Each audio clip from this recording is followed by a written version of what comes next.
Hi and welcome to an introduction to Python scripting in 3DEqualizer4. During this course, we are going to learn how Python is integrated in 3D4 and how to write scripts to enhance your workflow. For this purpose, the GUI Editor, shipping with Release 6, is shown in detail with an exemplary script for capturing 3DE4's main window. First and foremost, a word about learning Python in general. There are many ways to learn Python with a lot of paid courses out there, but here we'd like to talk a bit about free options. A very good starting point is the official Python website. Here we can find many tutorials and of course a documentation about the scripting language, as well as an active community with all kinds of answers and tips. LearnPython.org adds a lot to this, with many examples for syntax and methods. Another excellent way is the New Boston's YouTube channel. He's explaining Python in a brilliant and funny way. A solid 5 of 7. Must watch. All links are provided in the description as well. Further, there is of course always searching the web in general. When struggling with a particular syntax question, for example, nobody will know every condition or loop by heart. There are plenty of sites and forums where user already asks such a question. Looking up a problem is mostly done in a minute. Alright, let's start with where to find Python scripts in 3DE4. So basically, how to determine if a function we're using is native or a script. This is incredibly easy. All white labels are native functions, and all orange ones are, right, scripts. That's it.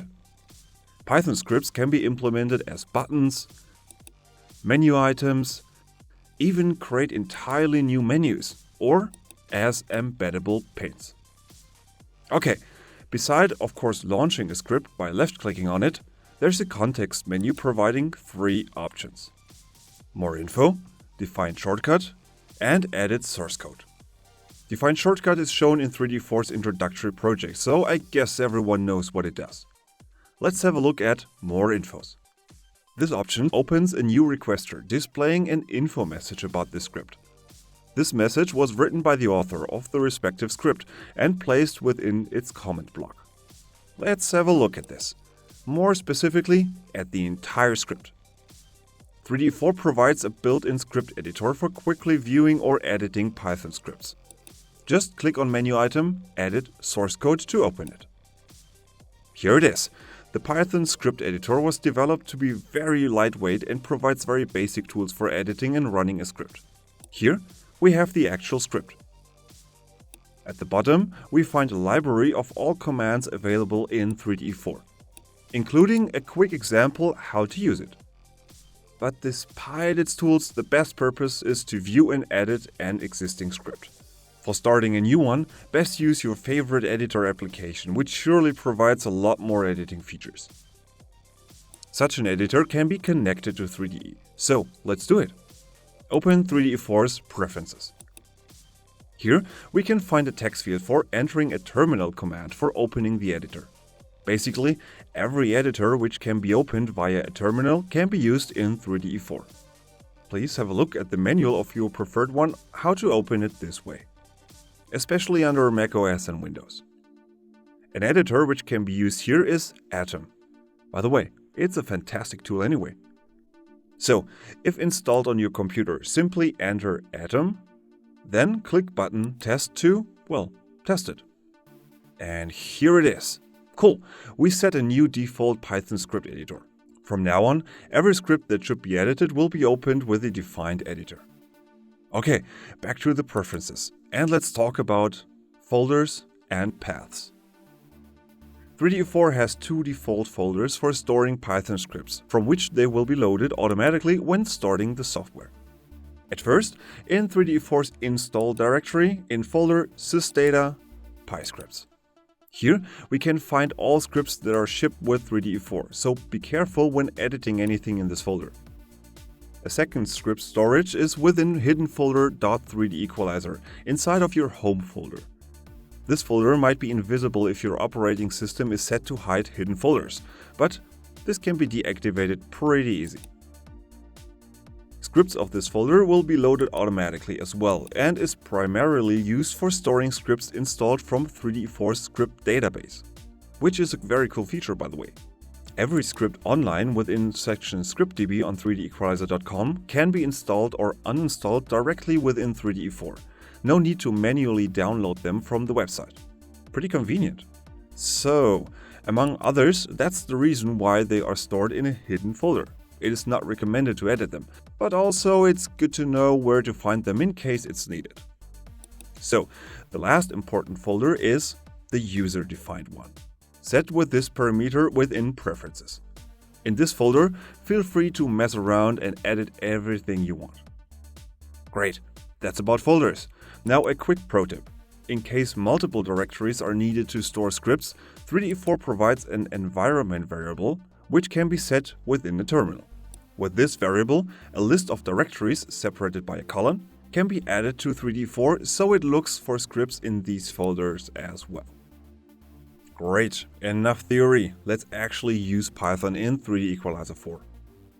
The best way to quickly demo and test it is the Python console, found in menu Python. Let's add this console as a pane to main window. We see a simple window containing two text areas. The one below is sensitive. Here, we can enter Python commands, which will be executed as soon as key enter is pressed. Let's start with a very simple command, print.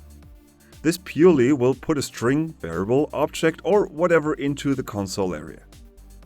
Now, a very typical 3DE Python command was used. tde4.getCurrentCamera, which gets the object ID of the current camera. By the way, here we already see the syntax. All commands start with tde4, followed by the actual command name. All 3DE Python commands are called this way since they come from a module called tde4. Of course, there's no need for guessing a command or trial and error until night. The 3DE Python documentation can be found at several places. Let's have a look at them. At first, at 3DEqualizer.com in section Tech Docs. Here, the latest documentation can be found as a text file. This text file is also available offline since it's shipping with 3DE4, within the installation folder. Have a closer look at the file. It's structured into several sections for every aspect of 3DEqualizer4. Comments, objects, calculation features, distortion models, nearly everything can be called by commands. It's incredibly comprehensive, so let's take a little time to go through them section by section to get a nice overview about them. Start with available tags for the comment section at top of each 3DE4 Python script. Besides script's menu label, the current version can be defined and specifically set where to find the script within 3DEqualizer4. This will be shown in detail later in this course. Definitions are parameters needed by specific commands to execute them. For example, reading or setting a dynamic distortion mode, or the status of a 3D point. Miscellaneous commands cover general 3DE4 topics like getting the current 3DE install path, getting or setting a new clipping plane, as well as preference values. Next, commands are listed for creating UI elements, like requester and widgets. The following section contains commands for interacting with 3DE4's native GUI, like getting a point group or camera object ID. We can load projects or even call the calc or from scratch function. Section 2D Tracking Engines offers commands for running 3DE's regular and GPU tracking engines on a given pair of frames. All native tools like image controls for reading and writing image control attributes can be addressed. Further, there are commands for reading and writing parameter adjustment flags, as well as creating scripted adjustment parameters. We have functions for 3DE render object trees to work with the 3D area widget, for example. Then, there's 3DE's scene node to get a scene's position, rotation, and scale values. This is followed by more specific commands for creating and deleting point groups, as well as reading and writing their attributes. The same applies for camera objects. Further, we can handle objects like distance constraints, points, point sets, and lenses. Of course, lens distortion can be addressed in detail as well. 3DE4's Python API provides commands for curves to create or modify objects, which can be used in the Curve Editor and Curve Area widget, as well as GeoObjects and 3D models. A pretty long list, which will be extended with each version since Release 1 back in 2008. Numbers show this best. Release 1 started with an amount of 265 available Python commands. Release 6 now includes an impressive list of over 800 functions. Almost everything in 3DE4 can be created, modified, or deleted with the respective Python command. But these text files are not the only places where to find the documentation. So, back to 3DE. The document can be found within the application as well, under menu Python, Python Command Help. Let's open it as a pane. A small pane with a search bar appears, making it a bit easier to find specific functions than scrolling through the text file. All commands listed here have a small info text including how to use it. By the way, all commands here can be copied simply by selecting the string. With the middle mouse button, this copied text is inserted in any text field within 3DE. Cool, right? Well, I know, no shocking news for Linux users. Nice, that's all about the Python manual. Let's have a quick look at additional Python-related documentations which can be found at 3DEqualizer4.com. First, a detailed documentation about the Python vector library. It provides powerful functions for dealing with vectors, matrices, and affine transformations. To use it in a Python script, the library has to be imported with this line shown here. Second, a large documentation which explains in detail how parameter adjustment scripts can be developed to adjust custom parameters within the parameter adjustment window. One last tip. Of course, don't be too shy to ask the nice guys at Science Divisions in case you're struggling with a Python script. The email address is python@scidivis.com.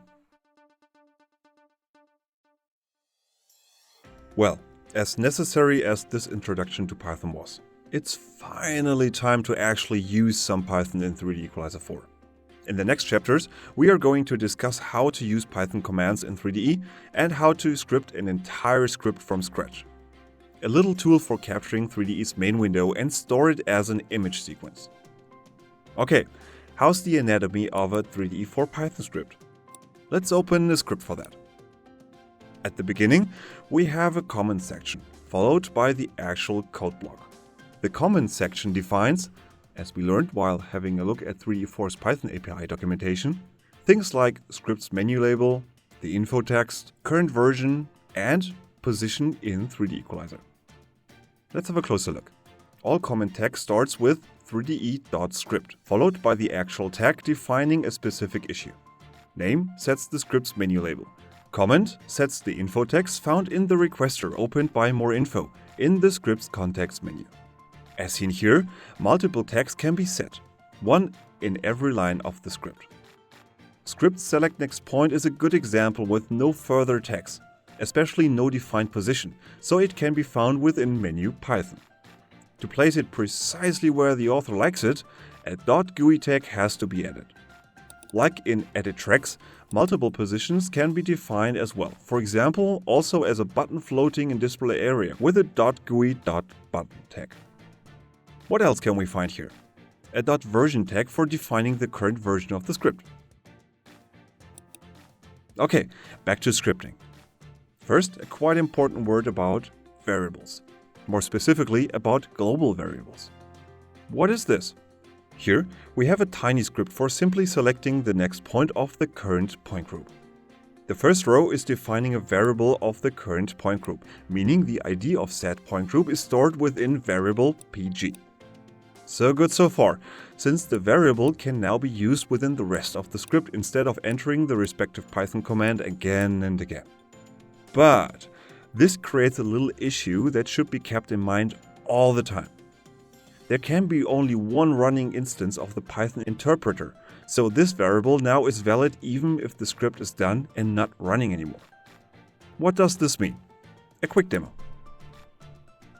we have a freshly started instance of 3DEqualizer4. No script was executed so far. Just one thing. A project containing at least 2 tracking points is needed to demonstrate the script and its variable.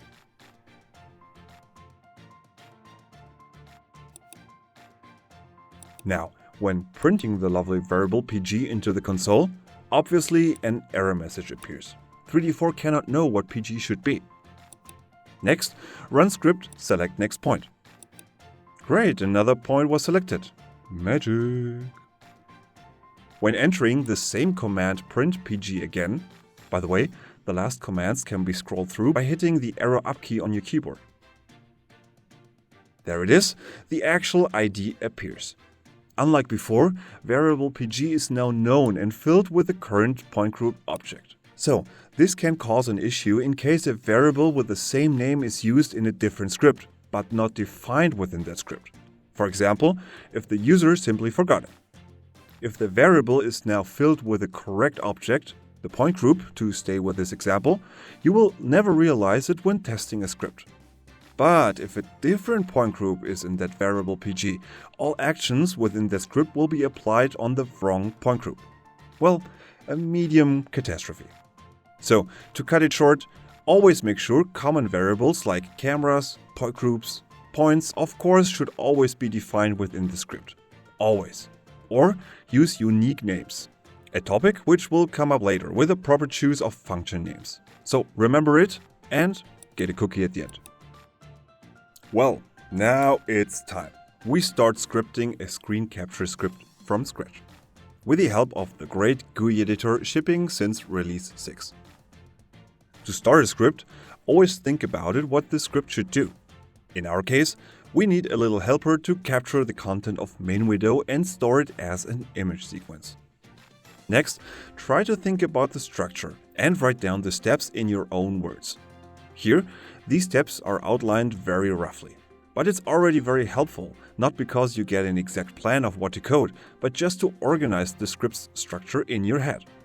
Okay, when hitting a button, the main window should be captured and a defined frame range should be stored as an image sequence in a defined folder. To give the user some possibilities, as frame range, the entire one, the playback range, and a custom range can be defined, as well as defining a file type for the image sequence. So, these parameters have to be read from respective UI elements and included in this section after hitting the capture button. That's it. With all this in mind, a UI can look like this sketch. Again, a very rough drawing can help a lot since it's always faster to scribble ideas and thoughts on a paper than having a trial and error marathon within an editor. What do we have here? A button and text field for defining a file path, an option menu for image format, and text fields for frame range and entering a custom range. Last, the capture button. Cool, we have a concept that already defines a lot of how the script should work. So let's start creating the UI. For this, open Python GUI Editor.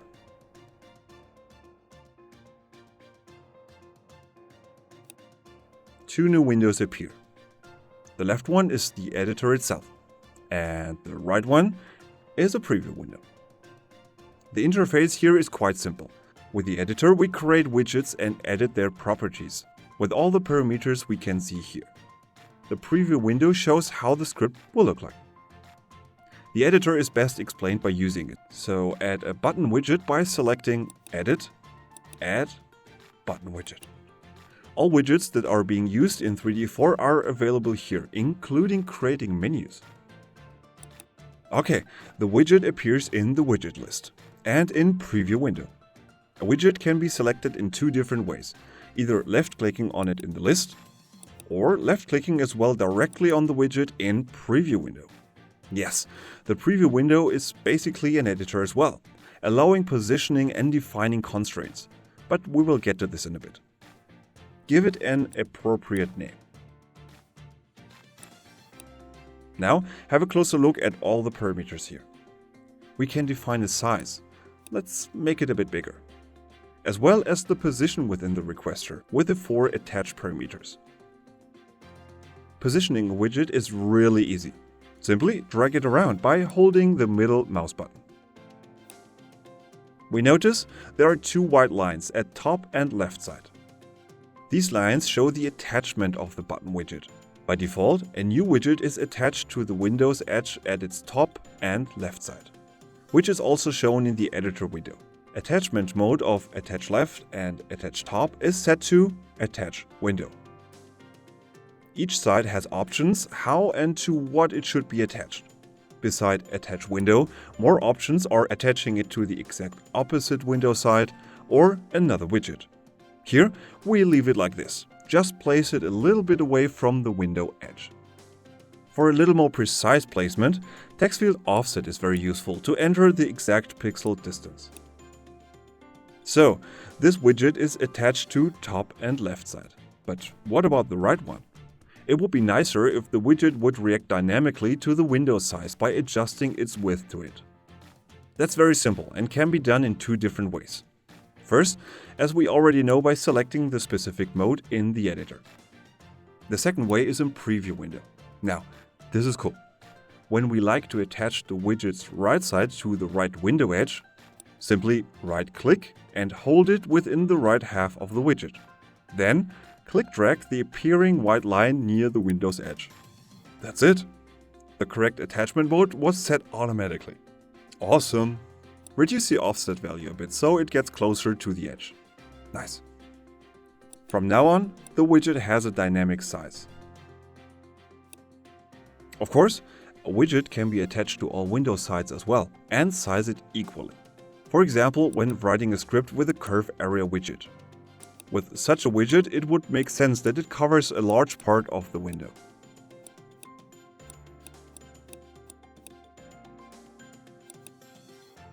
Nice. We successfully positioned and scaled our first widgets. Easy as pie, right? Now, to conclude all parameters found here. Of course, we can set an individual color, like giving it a nice red background color. All colors are set within a range from 0 to 1. Below the color parameters, we find a blank area that might contain further parameters, depending on the widget type. This area is context sensitive.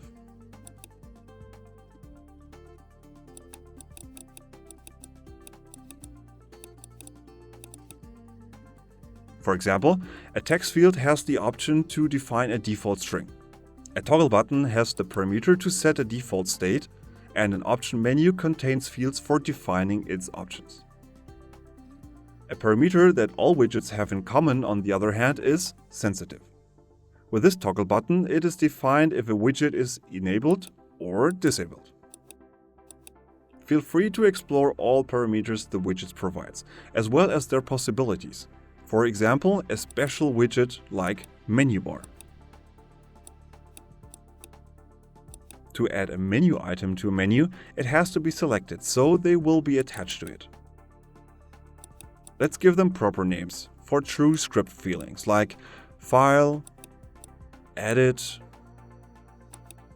and Excelsior. But that's not all. Of course, submenu items can be added to them, as well as toggle buttons. Basically everything a menu needs can be built here, which is just awesome. By the way, the editor provides a possibility to check the current UI, how the user will see and experience it. Currently, button, text field, option menus, and especially the menu cannot be clicked since the editor is in edit mode. For this, we need to change the preview windows mode by opening menu mode. By default, it is set to edit, so we can edit all widgets directly within this window. Switching to play mode will disable all editing functionalities, but displays how widgets behave in reality. One last thing about parameters found in the GUI editor are shortcuts. Shortcuts are extremely helpful in daily life, so the almighty GUI editor of course provides a parameter to set a default one. For doing this, please have a look at TechDoc's article, Python command, set widget shortcut opcodes. A shortcut is set by a specific number found in this list. For example, 32 sets spacebar as shortcut, which we can test in play mode.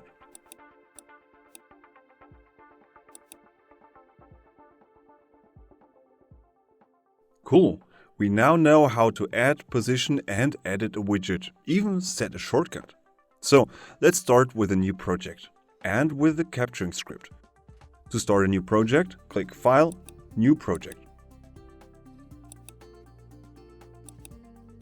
And have a quick look again at the concept we drew a bit earlier. What kind of widgets do we need? A file requester, 2 option menus, 2 text fields and a big capture button. That should be done quite fast. At first, the file widget. Place it a bit away from the Windows edge. As learned previously, this widget's width should react dynamically to window size, so attach its right side to the window. Don't worry about an exact placement at the moment, we get to this a bit later. Now, name it appropriately, as well as defining a label. Sweet! Next widget is an option menu. Again, set a good name and label. And 3 format options for the captured sequence: JPEG, TIFF and PNG. Also again, attach right side to window. Okay, now have a quick look at the top attachment.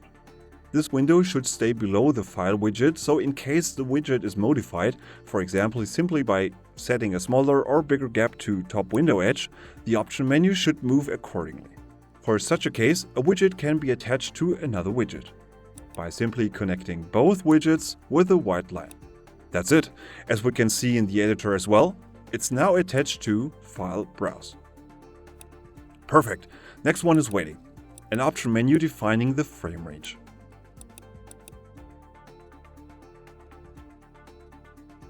Here, the options will be All, Playback and Custom. Again, attach it to the image format option menu and right side to window. Awesome! We continue with the 2 text fields for start and end in case the user sets a custom frame range. Default state should be non-sensitive, by the way. Only if option Custom is selected, these fields will be editable. But how to code this is shown in the next chapter. These text fields should be placed beside each other.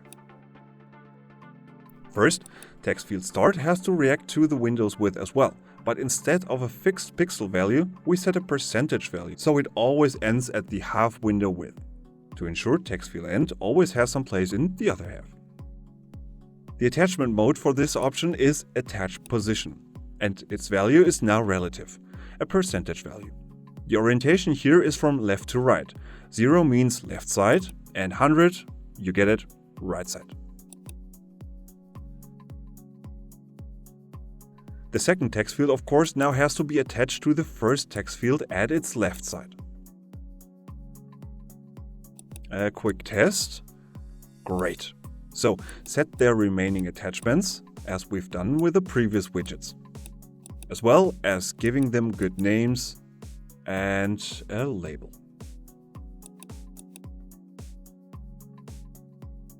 By the way, as we can see here, when changing a widget name, its name is also updated in all widgets which are attached to it. So no worries if you like to modify a name throughout creating a UI.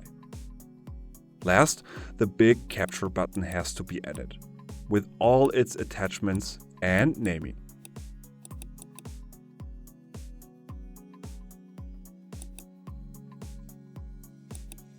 Okay, we have every widget we need, so it's time to clean up a bit. By the way, GUI Editor supports multi-selection. Simply select all widgets by left-click dragging the mouse over them, or use keys Shift or Control. So, all left, top and right attachments should be aligned equally to have a clean, good-looking script.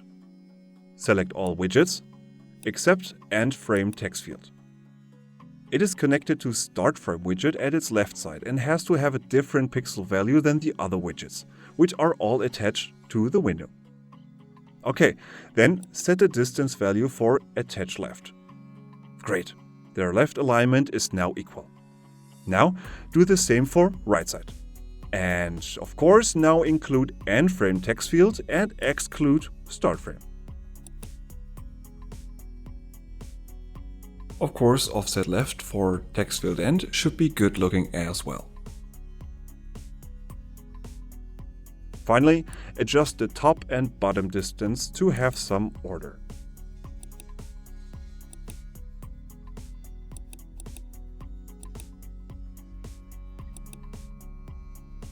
Last, to make our capture button more fancy, add a nice background color to it. Great! By the way, when selecting all widgets, we have a good overview of all attachments. Looks pretty complex, right? But in fact, it was done fast and easy. Okay, a quick check in play mode. Nice, everything as intended.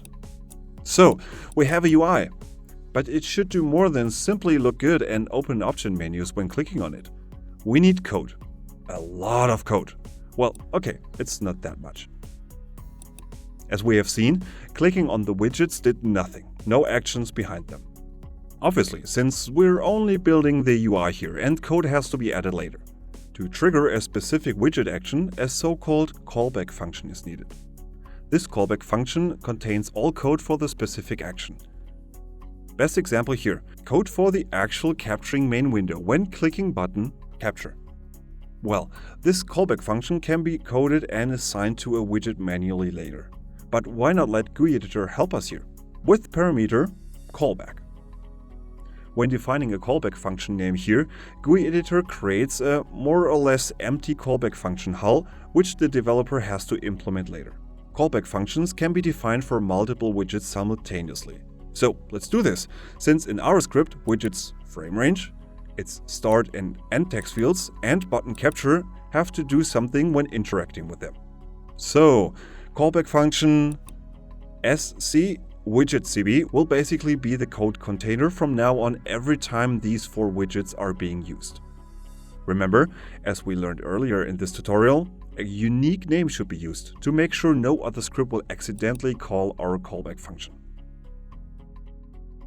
Great, that's for the UI part. Really easy, right? Next step is saving and exporting the project. With menu, File. At first, save it to a destination of your choice. Then, have a look at the options for exporting a script. Plain script, just to get the UI code so it can be implemented in an existing script, for example. Export scripts as a template, which exports an executable script with all created UI objects and all defined callbacks. They contain a default print feature, which we will see in a minute. Third, update an existing script to update scripts that were exported here as a template. So, let's export our little masterpiece as a template. This option basically exports an entire Python script for instant use within 3DE4. More or less. The content of callback functions still have to be coded, but we get a complete UI code and config lines for placement in 3DE4. Using this option provides further options to define all parameters of the comment section. Menu label, exact placement within 3D's UI, and a comment. Okay, this script should appear in the Edit menu of orientation controls. We can put it in any submenu by adding the double colon separators. Further, it should be possible to add it as a pane to display area via the config menus, like we did before for Python console and command help. So activate toggle Add to config menus. Export it to your user folder, one of the 3 defined standard Python folders as we learned previously. Hit button export to, well, export our sweet little script. Close all windows. And here we go. The script was automatically added to the UI. No rescanning, no reloading, it's already here. So, drum roll, let's open it. Ah, there it is, as we designed it. Great.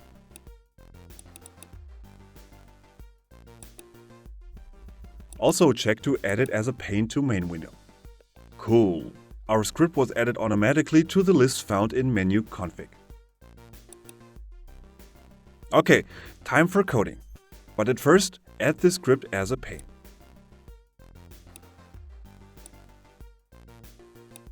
To edit the script, simply open its context menu and select Edit Source Code. But stop. Before that, To test our script directly under real-life conditions, a project containing some footage is needed. Time for the good old reliable sequence STA. Okay, now let's open the script editor. We see 3De's GUI Editor has already generated a lot of code. Let's go through it. At the top of the now well-known comment section, defining menu label, script version, and info text, and where to place it within 3D Force UI. Plus, a tag enabling the script for adding it as a pane was added as well, as setting GUI Editor while exporting the script. Next, our callback function appears. All our widget-specific code must be implemented here, as well as some parts into the script update callback function. This callback function is always generated by GUI Editor independently if another callback function was defined in the widget, and is triggered each time something changes in 3D Force General UI. For example, a text field was changed or a button was clicked. We see in a bit why this is needed. Spoiler alert, it will be for FrameRange widget. The following code block is all about UI elements and, as the comment states here, should not be modified. Since we saved a template in GUI Editor, all modifications can be updated here, so to avoid anything that can be overridden, simply leave this part untouched. The last section is all about opening the requester, if it should be opened in a window or as a pane, setting its title and default script size, and checking if there's already an instance running, including prompting a requester in such a case. One thing to change here, the default size. 800 by 600 pixels is way too big for our little script, so change it to something like 300 by 400. That's the exported script from GUI Editor. As mentioned earlier, it basically is a fully functioning script, just with default actions like printing things into Python console instead of actually capturing the main window. Exactly in the console we already can see a callback in action. The update callback printed a message written within this function each time the user interacts with 3D Force UI. If we interact with a button, the message of our individual callback is printed. Like when setting a FrameRange option. Exactly how it should be, since we defined it this way in the GUI Editor. Alright, let's start with writing our own code.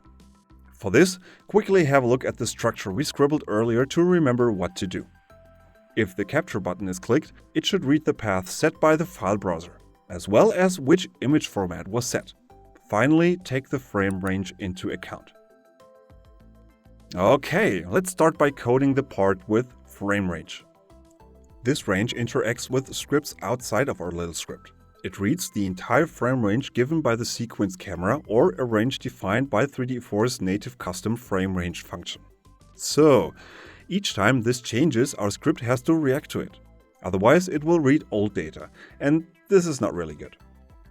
To make sure our script is aware of such changes, the following code has to be executed every time something was clicked or changed in 3DE4.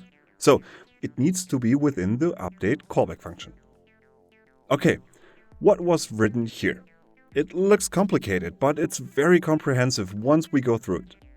First, the update callback function, more specifically its one parameter, requester. This parameter passes the current requester object ID to all potential commands within the callback function. Some commands need to know which requester triggered them, since multiple scripts can be running at the same time. So, with variable requester, they do know this exactly. Okay, with command getCurrentCamera, we get the current active camera object of the main window and store the result in variable cam. Then, we read how many frames its sequence has and if there's a custom defined first frame number. For example, the entire sequence should not start with frame 1, but 1001, as some studios need for their pipelines. Next, the currently set option of the option menu is examined. We get this option, or a value of a widget, with command getWidgetValue. The required parameters are current requester ID and name of widget, as defined in GUI Editor. The current state of option menu option range is assigned to variable mode. If set to all, which is value 1 for being the first available option, it should set both text fields to ineditable with command set widget sensitivity flag. Like parameter sensitive in GUI Editor, this command sets if widget is enabled or disabled. It also requires the current requester ID, widget name, and third, the state.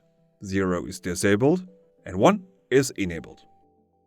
If this is done, the entire frame range is written into these text fields with command set widget value.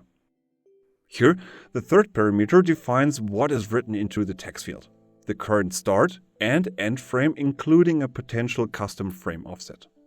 Start frame is set to the number defined in attribute frame offset, which is 1 by default or whatever a user entered here. End frame is this frame offset value plus the amount of available frames minus the initial first frame. If option playback was chosen, the 3DE4 playback range should be written into these text fields. Command get camera playback range returns an array of currently set start and end playback frame. The only required parameter here is the current camera ID. Last, if option custom was set, both text fields should become sensitive and the user can enter an individual value.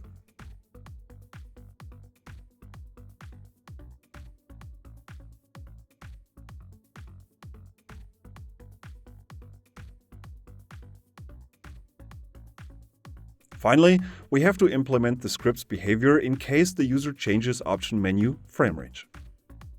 As we already learned, callback function sc widgetcb is immediately executed as soon as the capture button or option menu FrameRange is clicked. So that means we have to add a condition which defines what happens if this widget is option range. If that's the case, our already implemented update callback function should be executed. A quick look at callback function's parameters since it provides 3. Requester is the current window or also pane of the currently running script. Simply, a requester is an object which contains all widgets, like here with our option widgets, text fields, and buttons. Since multiple scripts can be open at the same time, which of course can have multiple requesters, we precisely should know which requester triggered the callback function. Parameter widget defines which widget within the current script was used by the user. A widget name is given as a string. So the if condition has to react to it by specifically looking for string option range. Last, action tells the callback function what the specific widget did. So basically, these 3 parameters tell the action of the used widget within the current script. We remember, this widget calls this function whenever clicked. So it needs to execute the code from the update callback function. Quite simple. If the widget which calls this function has the name option range, then it should execute the update function.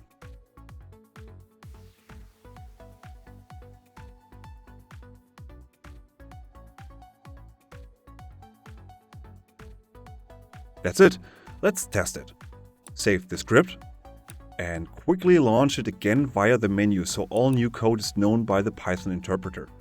Remember, there can be only one running instance of the interpreter, so without reloading it doesn't know about the recent changes and basically only knows about the old code and its commands. To let him learn about all new commands, simply reload and teach interpreter the new rules. We already see our script reacts exactly as intended. As defined by the code, the frame range is written into their text fields. The entire sequence contains 95 frames, which are already written in the start and end text fields. When selecting option playback, all changes made to the playback range are automatically transferred to the script, thanks to the code part within the update callback function. To avoid some clicking work here, let's put the script into a different position, resulting in fewer clicks, since we will test throughout this course at least 1 or 2 times again. In the comment section at top, change the location line to main window recording. Now, rescan Python directories to apply this change to 3DE4's UI. Awesome! Let's stay with text fields. There's one last issue to consider to make our script foolproof. If the user manually enters values for frame range that exceeds the sequence range, or start frame is higher than end frame, The script should react to this.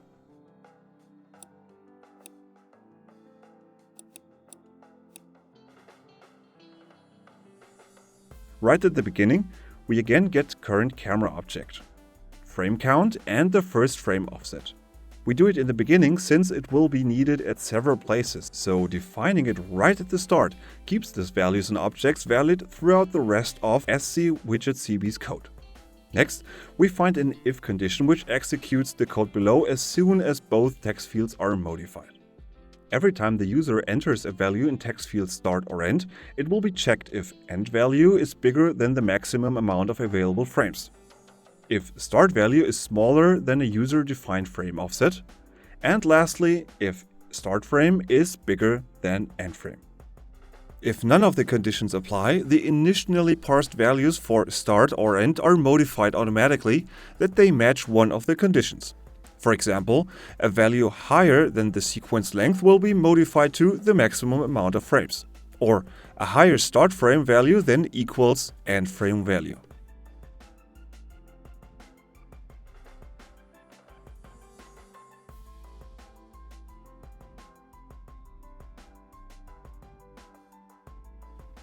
A quick test to demo this.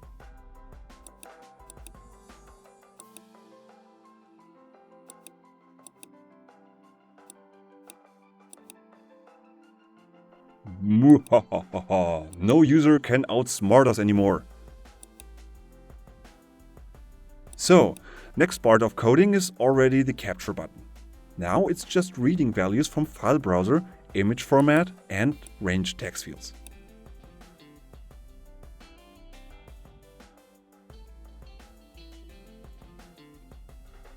Here we go. The second bigger coding part was added. Let's go through it as well. At first, read the path provided by the file widget and write this value into a variable. We need this variable later. Next, get the current option of image format. Like with FrameRange, all available options will be checked and variables set accordingly. File format will be used later in the actual capturing command to define the image format of the captured sequence. The available formats can be read in the Python documentation. File suffix will be used later for the file path, so the user doesn't have to think about it. The script automatically adds the respective suffix to the file path. Next, the values of text fields start and end minus a potential frame offset are being transferred into a variable as well. As long as the capturing process is running, button capture should be displayed by changing its sensitivity status. All preparation is done. Now it's time for the actual capturing and saving part. What does this loop do? For every frame in the given frame range, it should take a screenshot of the current frame and save it into the folder defined by the file browser, as the image format defined by the option menu. If this was done for one frame, the frame slider of 3DE4 will be set to the next frame and the loop repeats, until the frame range ends. In the meantime, write the current frame as label onto the button to display the progress. So, a closer look at the commands. Set current frame sets the current frame in the frame slider. Frame number is defined by the range we go through in the loop, start and end frame. It starts here with frame 1, and every time all commands within the loop are called, it starts again with frame 2, then 3, and so on until the end of the range. Update GUI updates 3DE4's UI that the frame slider change is displayed. Next, the button label should change from capture to saving, followed by the current frame to save. It's always recommended to give the user a feedback what the script is doing. In case something goes wrong, the user immediately can see this instead of waiting for ages before becoming suspicious if the script is still running. Command set widget label also requires the already familiar parameters like requester and widget name. The third one defines the new label, a combination of words saving plus the current frame number and end frame. Last, the file path is defined. We take what was written in the text field from file widget and add frame number and file suffix to get a completely unique path for every frame. Then, the actual capturing command is called with two parameters defining the path and image format. Of course, if the loop ends and the job was done, capture button has to be enabled again and its label should change back to the initial capture.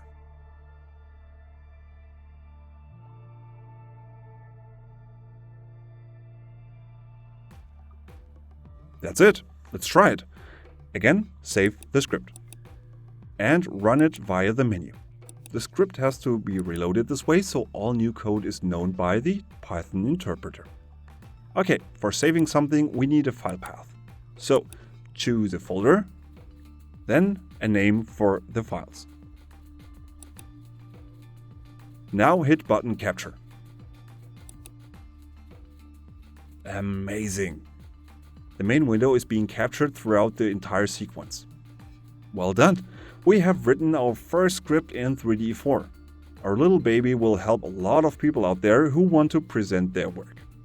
A quick look at the rendered files. Scroll through them. Yeah, that's great. The entire window was captured throughout the entire sequence. Basically, this script would be done by now. But let's say we already have some user feedback requesting another feature, setting how much of the main window is captured.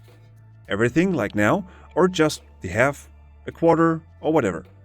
We now have to modify our script in terms of additional widgets and, of course, code. But it's not much, so let's start. Back to GUI Editor, where we can find the current project still opened.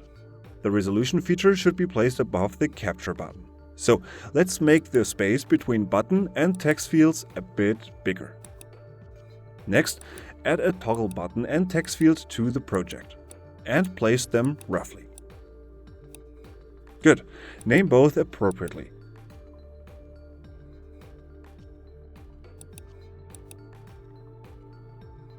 Then attach the toggle button to text field start and text field resolution to the toggle button. Of course, also attach its right side to the window. The capture button now has to be attached to the new text field. Great. Add our callback function name to the toggle button. Last, set the toggle to be activated by default and text field to be disabled. And finally, some little cleanup so everything is in order again.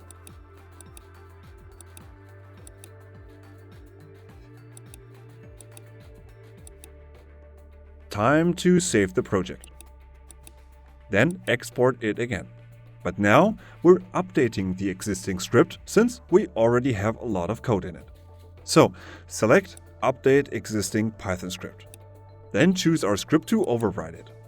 Don't worry, only the part within the Do Not Modify comment will be overwritten. Everything else stays.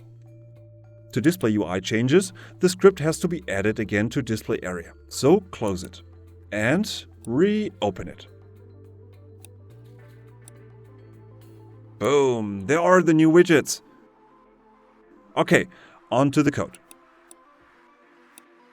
As seen here, we still have our previous code, but the new widget objects are implemented as well. Before adding new code for the new widgets, some organizational stuff.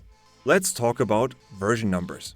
It is highly recommended to adjust the script's version number anytime the code changes, even if it's just a single line, especially if that script was already published.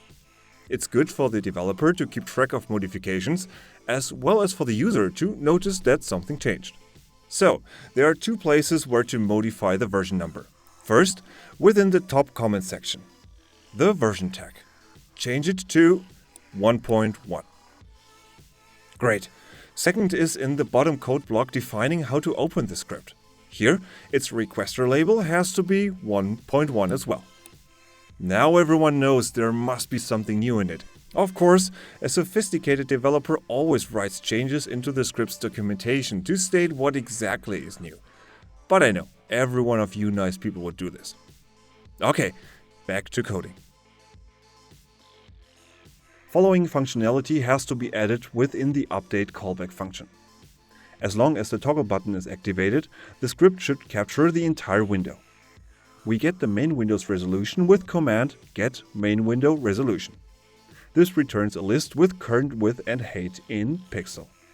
Both resolution values are written into the text field. These commands have to be added to the update callback function since the resolution should always be up to date. As soon as the user changes width or height of 3DE4's main window, the update callback function is triggered and will write its new resolution into the text field. Okay, go on to our callback function above. It's about actions when the user clicks on the toggle button. If toggle button is deactivated, text field resolution should become editable. For that, we need another if condition to deal with user interactions with the toggle, which sets the text field sensitivity accordingly. So, if the widget that triggered the callback function is toggle entire window, we get its current enabled state and write it into variable entire window flag. In the next step, we set the sensitivity of text field resolution to the exact opposite. So, if toggle is enabled, text field is disabled, and vice versa. This action can be done this way since a toggle button value always returns a Boolean value, which is 1 or 0. And command set widget sensitivity flag requires such a Boolean value.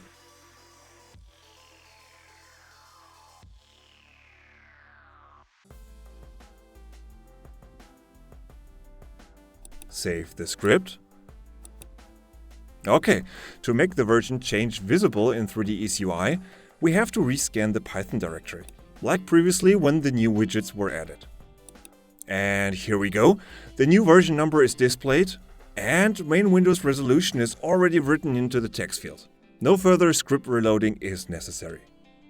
Okay, what happens now if a custom resolution was defined? This part of the code is still missing, so back to the editor. And add some lines right before the capture loop starts. At first, we get the resolution value from text field. Since width and height value are separated with a space, we can split the string we got from the text field and store them in separate variables. Next, the current main window resolution is needed again to calculate the image offset. By default, the recording area starts at the left bottom corner of main window. When recording with a custom resolution, the pivot of this recording area should be in the center of main window.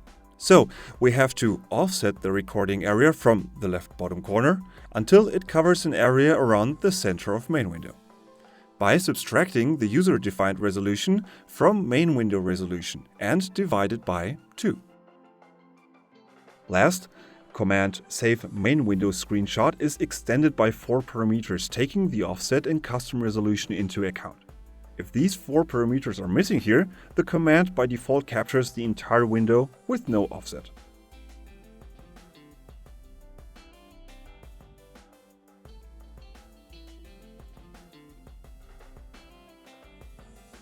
Let's test it again. For the last time. Reload the script. You know, Python interpreter 1 instance needs to learn new code every time again. Deactivate the toggle button. Then enter a smaller resolution. For the final test, we captured the camera in F6 orientation controls. This is a nice showcase for the script. The artist would like to capture the camera path to present it to a supervisor or just a friendly cubicle neighbor. Finally, here's the chance for that. Again, set a file path and name for the sequence. Okay, everything prepared? Then capture. Looks like before, the frame slider moves and button capture indicates which frame is currently captured. Okay, open again the rendered JPEG files. Très bien, très bien. We see just a part of main window. We created a nice script with a very helpful functionality, and it's obvious other users like to use it as well. So how to share this? The best way is, as mentioned at the beginning of this course, via 3DE's script database, which can be found on 3DEqualizer4.com. To upload it, please log into your 3DE account. Then go to ScriptDB, My Scripts. Here, simply upload the little masterpiece.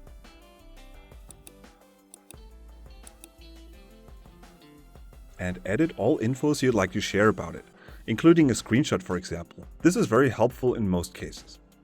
Of course, this database could be also used to build a private collection of scripts, which you can install anywhere 3DE is running. This script database is connected to 3DE4 as well, so to add scripts to your local installation of 3DE, simply select Script, ScriptDB Installer. All public and your private scripts can be found here, ready to install or uninstall.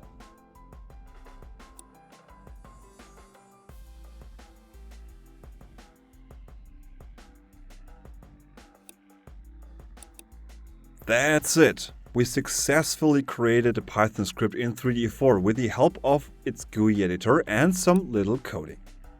We learned where to find information about getting to know Python in general, and of course where to find the APIs 3D provides for writing scripts. Especially the built-in command help and documentation text file can be your best friend over time. In the last 2 chapters, a proper GUI was built and all necessary code was examined in detail with all its commands. Additional functionality was added by reopening the GUI Editor project. Last, our little script was uploaded to script database on 3DEqualizer4.com and into your personal 3DE account. Okay, thanks a lot for watching. See you soon!